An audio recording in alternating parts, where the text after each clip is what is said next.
Hello everybody, it's another beautiful day, and I'm gonna go live to share a couple of things that we kind of follow on from some of the other live streams that I've been doing on Twitter. Some of those were discussing, the very first time I went live on Twitter was discussing my thoughts on the Facebook's cryptocurrency, and also one of the other videos was a beginner's guide, a newbie's guide to buying Bitcoin and everything you need to know before you buy it.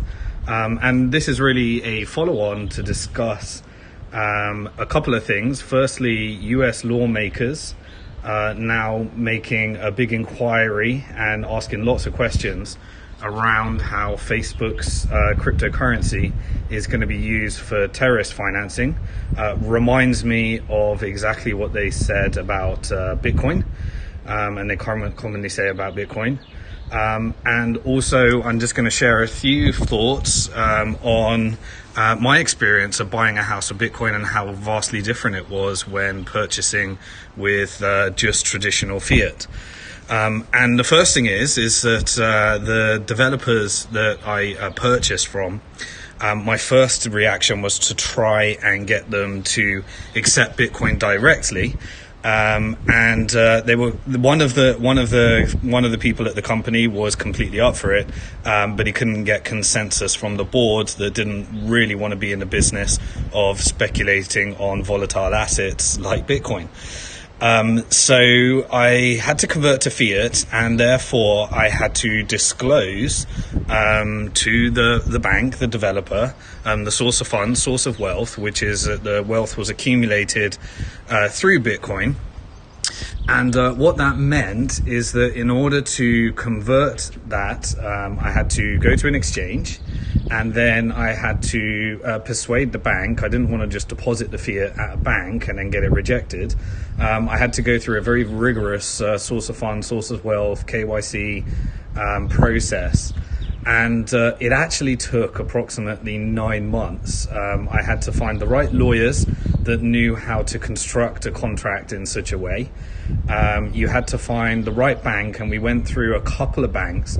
One of them took 9 months and then said it would take 9 months while they developed their policy on cryptocurrency. And the other bank just simply did it within a few weeks because they understood that the way that we had constructed the transaction was exactly the same, and we had all of the documents that one would need to prove that these weren't the proceeds of crime and this wasn't nefarious activity. But this is a shift from a couple of things. Firstly, there's a huge power play where the banking industry is really concerned about the effect that cryptocurrency will eventually have on their business model. It may be minute right now, but that's when you see people like Jamie Dimon come out defensively and say Bitcoin is a fraud and a scam, and then a few months later start to launch their own version of a cryptocurrency. And also, if you follow the money, then their fund management divisions were scooping up Bitcoin in the fallout as a result of Jamie Dimon going on TV and calling Bitcoin a fraud. He also starts talking about how his son is into that, because that is the reality of this. The next generation are not buying stocks, they're not buying gold, they're not interested in the traditional asset class produced by the buy side and the sell side of the banking industry. They are interested in this new asset classes, which is capturing their imagination and is affiliated with their ideologies and values. And so that's a big concern for the banking industry. But also it does require things to be done different. But here's why that objection is really illegitimate, because once I decided to voluntarily disclose the wallet address from which the Bitcoin was being used in order to make the purchase to the house, they were able to trace the entire history of those Bitcoin transactions on the blockchain.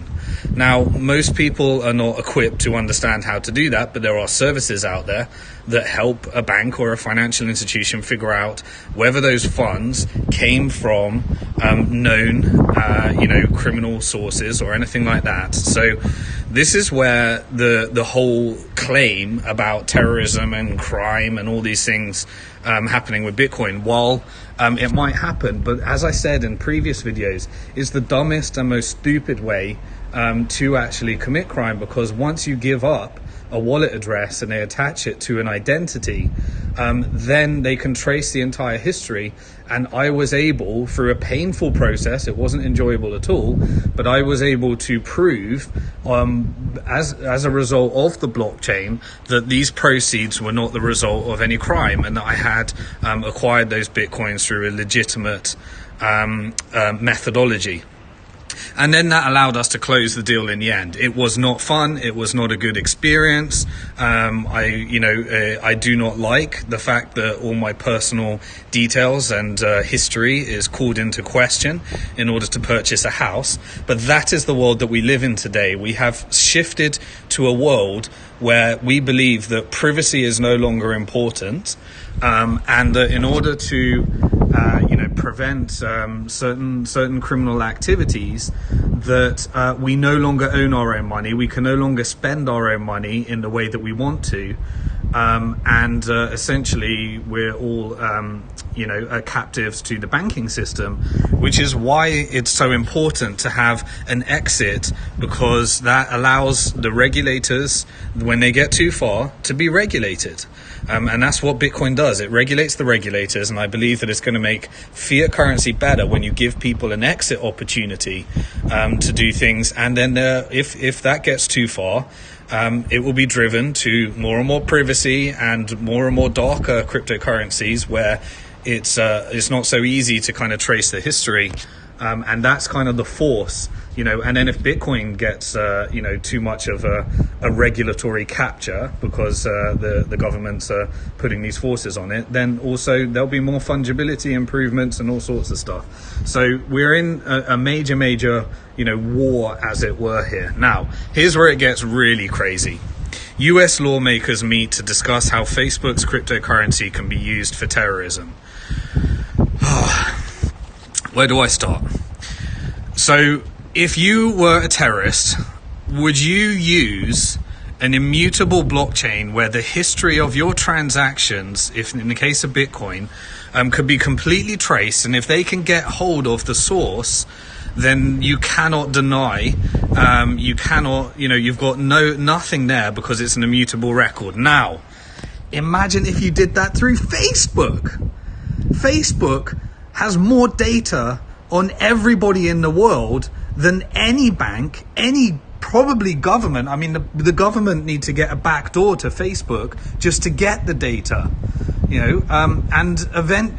it's clear and obvious that the CIA, the FBI, everybody is going to have a backdoor to Facebook's cryptocurrency and Facebook's data. And so if you were a terrorist, would you, one, use a blockchain with an immutable record? Obviously, we can question whether it's going to be immutable and whether it's going to be centralized or decentralized and all those debates that will come to follow, which are the useful debates to have. But the debate around whether someone is going to use the largest database of information that knows what you eat every day, that knows where you go to the toilet every day, that knows where you are every single day, that knows every single move that you possibly make on more people in the world than any other database in the world, other than Google, which I'm sure is going to launch their own cryptocurrency soon, and combine it with an immutable record through a blockchain that is also operated by the largest companies in Silicon Valley, like Uber and Visa and MasterCard and and various other, well, they're not Silicon Valley companies, but you know what I mean, and expect a terrorist to use that in order to fund terrorism. They're not going to do that. They're going to use the currency that the central bank creates, which is cash, and their relationship with the banking system in order to do, central bank large transactions, as all money laundering happens today, not through individuals like me and you making, transactions to, in through the traditional banking system, or using Bitcoin in order to do that. Now, it might have happened through ignorance. So my point of this whole matter is that either this is just pure ignorance, which it might be, or it's a complete power play.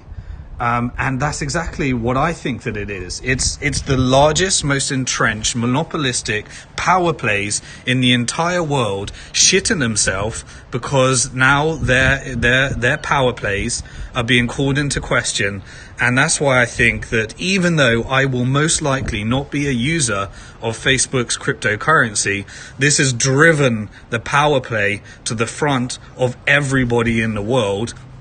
And the future is going to be determined within the next few months. But remember, Bitcoin does not give a damn about what happens. It will carry on. It will still exist. It's the largest supercomputer, distributed supercomputer in the world that's ever existed. And every 10 minutes, it updates its record of every single transaction that happens. And it's one of the most important things that I believe has happened in financial history for decades and decades and decades. Just a very important piece as we go through this completely shifting, changing world in what I believe to be one of the most exciting times in financial history, where the future of our privacy and the future of our ability to own our own money and own our assets is going to be determined within the next decade or so. So that's all I wanted to say. Beware of the headlines.